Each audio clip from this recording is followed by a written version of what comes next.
Hello everyone and welcome to Lush and Salty Aquariums. My name is Stefan. Thank you for coming to my channel. So here's the latest update on this 11 gallon, give or take, rimless aquarium that I have been calling a partial Blackwater setup. I didn't know completely which direction I was going to take this tank. I was going to let Mother Nature and circumstances within and without my control to dictate what happens in this aquarium. I am very pleased with the overall aesthetic of it. The emerged growth is wonderful. I've got lots of Brazilian pennywort coming in and out of the water, and it's just as green under as it is above. It's actually jumped over into this little sort of grow out tank, which is basically a haven for plants and shrimp at this point. You can see a tendril from the Brazilian pennywort literally up and over. Now how cool is that? I mean, if this doesn't make you want to do it with your aquariums, I don't know what will. How about the facts that those beautiful roots underneath not only pull out nutrients from the water column, these look badass, just totally look natural and awesome. So I'm very happy with the overall aesthetic of this aquarium. Obviously there's certain things that I can't control, like some of the reflection you're getting here. These are my socks. Oops, let me move my feet. Boom, there. Things within my control. So partial Blackwater, because I'm using botanicals and quite a few of them on the bottom of the tank. You see these wonderful spiked cone pods and then some other seed pods. They're all pretty common if you just search botanicals aquarium. There's all different manner of completely legit and wonderful things you can use that will increase the tea stain in the water, as well as add a natural sort of, I don't want to say medicine, but kind of a curative or restorative quality to that tannin-laced water. Is helpful to the skin and overall temperament of a great many fish, and in particular the ones that we're looking at here. I've got the iconic neon tetra. I finally just bought neon tetras, as I explained in a previous video. The other creatures in this tank, which I'll talk about, were to be my featured animals, and they still are, but from my seat over here, not that it's very far, it's actually a wonderful view, but they did get a little bit lost, especially if the water was acquiring that tea stain. And let me finish before we get to the neon tetras and the rest of the fish. So the botanicals I've talked about, seed pods and leaves primarily, sticks, twigs, alder cones are very popular.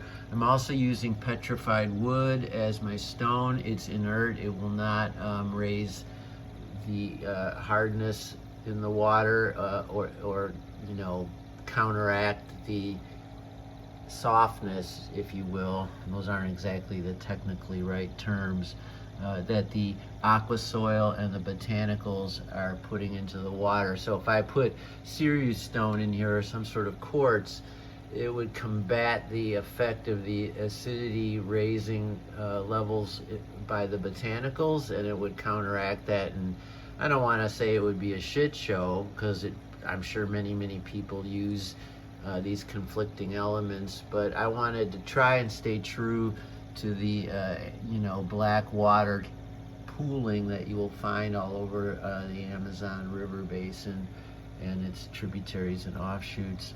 I've got lots of plants in here, which is why I could only go partial Blackwater, because if I really went for the Blackwater, it would be very low pH, and there would not be nutrients sufficient for most of any plants. Even the way it is now, and I keep the pH at about 6.7, and given my Chicago water is like 7.4, that's pretty good. That's a nice little reduction, and it's good enough if not ideal for some of the creatures in this tank, certainly the neon tetra. But the plants, so Anubias and Bucephalandra, Cryptarma is this, and it's doing wonderfully. I love the way it creates not a carpet, but all these elegant tendrils poking out from the aqua soil. I've got Anubias Petite and Nana and some bigger strains. I've got a wonderful dwarf lotus here, and it's finally starting to kind of rise above its initial planting space. So that occupies a wonderful portion of this aquarium, and I expect it to continue to grow until I have to start pruning it to maintain the overall aesthetic of the tank, if not the tank's overall health. It is a plant that can take over, but I consider that a high-class problem. You could say that about Vallisneria and other tanks, but and I have some of it in here, the leopard veil with the red kind of piping. That would not do well whatsoever in a Blackwater tank. It really draws nutrients from the from its substrate, and if I didn't have any nutrients in this water, which a Blackwater system is conspicuously void of, that plant would not do well. And it's probably only going to do average, which is fine because I don't want it taking over. I'm too enamored with the Brazilian pennywort and this tiger lotus. Those plants are quite capable of taking over, to say nothing of frogbit and duckweed up top. So that's all the different plants in here, and so arguably it's more of a planted tank than any sort of a Blackwater, and we shall see what we shall see. So there's a dozen neon tetras. Classic fish actually thrives in far more dark water systems than this one, but it's very hardy in some respects. It's also because of its constant commercial breeding and inbreeding. The gene pool has been considerably affected in a not so good way. So neon tetra disease, ick, things like that are very possible when you keep this species. But they're inexpensive, and with those few qualifications being said, they're actually pretty hardy. I've got dwarf pygmy coreodoras there. There's a big fat one right there, maybe a female. This would be an ideal setup for them to spawn in, and I've got about 8 or 9 in here.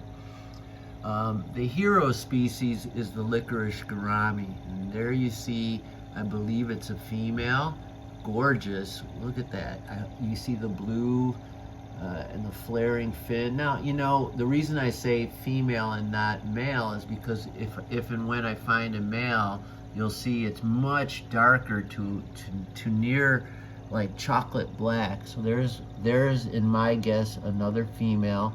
I've got about 6 of these diminutive animals in this aquarium, and the first week or so I didn't even see them, but now I'm seeing them quite a bit, and I hope I will have a male that I can show you while I'm making this video. There, you see that flash of, see that black with the blue piping?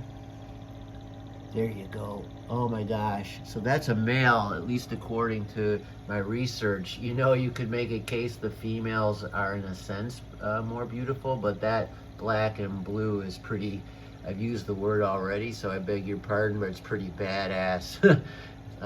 Really cool, like a sports car or something.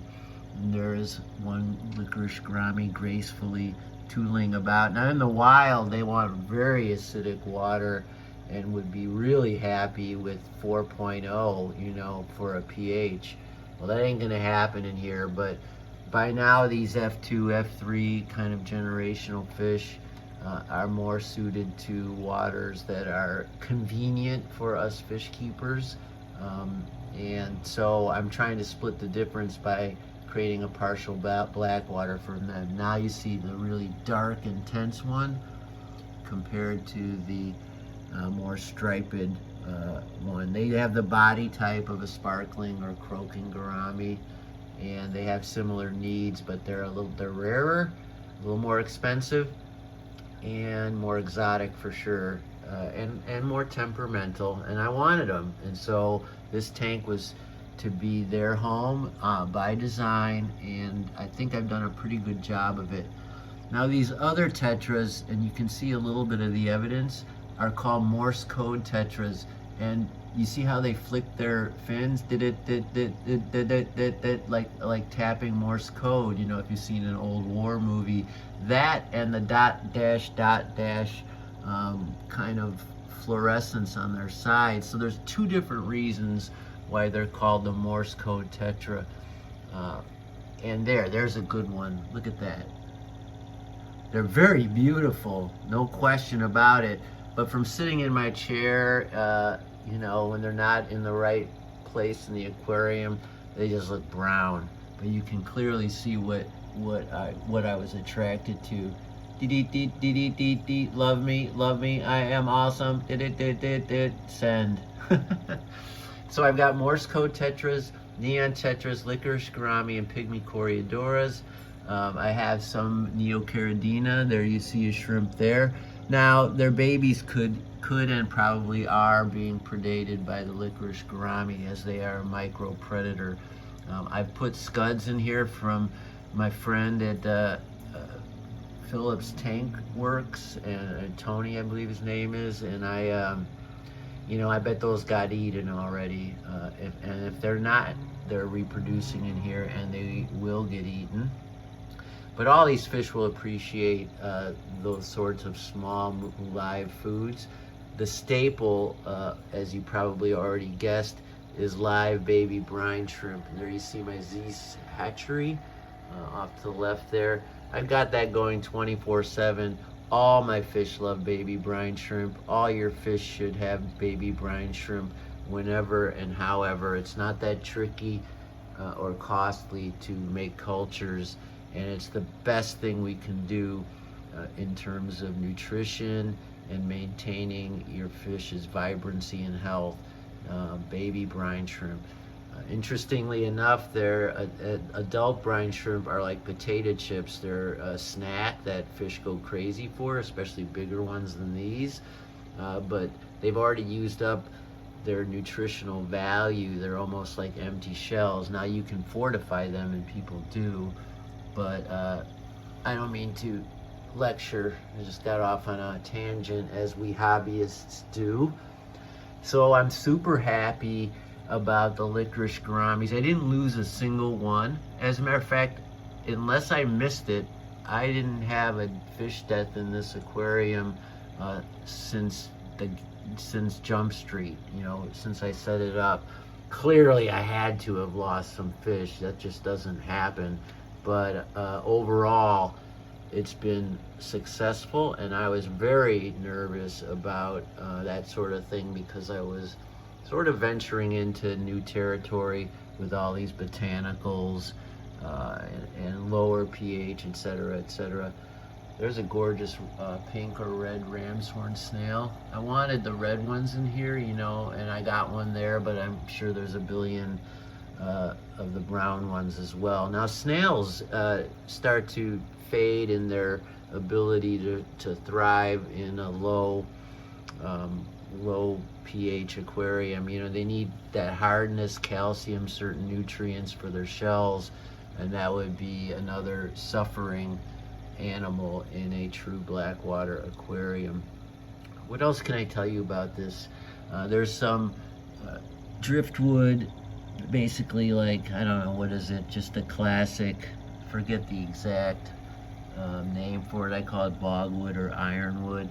Just a beautiful piece. It almost, and I tell people this, and I'm guilty too, you know, you do an intense hardscape and it looks great, you know, for your Instagram, but if you're using plants, and I strongly hope you are, then it almost becomes a bit of a moot point. I mean, you get the sense of the flow and what I was trying to design here, but the plants are going to dictate what this thing looks like sooner or later, and it's already begun.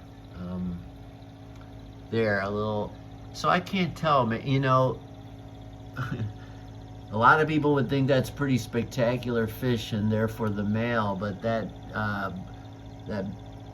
jet black one back there that was sort of flaring with the blue piping.